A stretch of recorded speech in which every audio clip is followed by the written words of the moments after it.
ඔබට වැරදුනේ ඇයි? අනිත් අය ඔයා වගේම කියලා හිතපු නිසාද? එහෙම නැත්නම් පමණට වඩා මිනිස්සු විශ්වාස කරපු නිසාද? එහෙමත් නැත්නම් ඔයා ඔයාගේ හැම දේම අනිත් අයට කියන්න ගිය නිසාද? හිතන්න. අපි ගොඩක් වෙලාවට කරන දෙයක් තමයි අපේ ජීවිතේ හැම දේම කිසිම රහස්‍යභාවයක් නැතුව හැමෝටම කියන්න යන එක.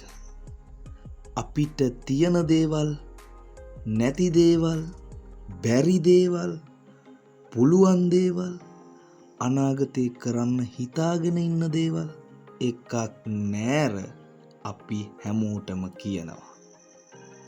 අපි අඬන විදිය, අපේ ඕනෑකම්, අපේ එපාකම් ඔක්කොම ජාතක කතාව වගේ හැමෝටම කියනවා. ඊට පස්සේ මොකද වෙන්නේ? අපි නොදන්නවා වුණාට මිනිස්සු අපිව තක්සේරු කරනවා.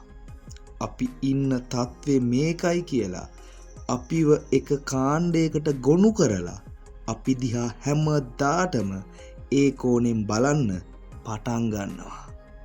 සමහර මිනිස්සු ඉස්සරහා ඔයා කොච්චරනම් බාල්දු වෙන්න ඇද්ද? ඒකට හේතුව ඒගොල්ලෝ ඔයාව තක්සේරු කරලා ඉවරයි. ඔයාගේ ඇතුලේ විශේෂ මුකුත්ම නෑ කියලා ඒගොල්ලෝ දැනගෙන ඉවරයි. මොකද ඔයා හැමදේම එළියට දාලා ඉවරයිනේ. කෙටියෙන්ම කිව්වොත් ඔයාට විශේෂයෙන් පෙන්වන්න කිසි දෙයක් ඔයා ළඟ නෑ. මුකුත්ම නෑ. දැන් තේරෙනවද? මිනිස්සු කැමති කුතුහලයට, පුදුම සහගත දේවල් වලට තමයි මිනිස්සු කැමතිම. ෆිල්ම් එකක් වුණත් ආසාවෙන් බලන්න හිතෙන්නේ ඉස්සරහට මොකද වෙන්නේ කියලා කුතුහලයක් තිබ්බහම විතරයි. ඔයාගේ කතාව දැන් කුතුහලයක් නැති ෆිල්ම් එකක් වගේ.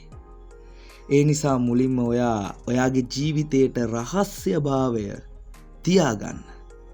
අනාගතය ගැන සැලසුම් හැම තැනම කියවන්න යන්න එපා. හැම තැනකදීම පොඩි හරි කුතුහලයක් ඉතිරි කරලා එන්න පුරුදු වෙන්න. ඔයාව මිනිස්සුන්ට ඕන වෙන්නේ එයාලා නොදන්න, ඔයා විතරක් දන්න දෙයක් ඔයා ළඟ නිතරම තියෙන්න ඕන. එතකොට විතරයි. ඒක මතක තියාගන්න. ඔයා තනියම අඬන්න, තනියම කෑ ගහන්න, තනියම දාඩිය හෙලන්න. කාටවත් පෙන්වන්න එපා. ඔයා දිනන්න. ඒක හැමෝටම පෙන්වන්න. මිනිස්සුන්ට වැදගත් ඔයා දුක් විඳ විදිහ නෙවෙයි, ඔයා දින්න විදිහ. ඔයා දින්නොත් දුක් විඳ විදිහ ගැන කතා කරයි. දින්නේ නැත්තම් දුක් විඳ විඳ ඉන්න වෙයි. ඒ ගැන කතා කරන්න කවුරුත්ම නැහැ. තේරුණා නේද?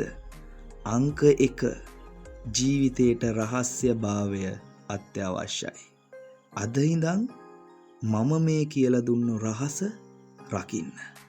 කාලයක් යද්දී ඔයාටම තේරෙයි මේ රහස කොච්චරනම් වටිනවද කියලා.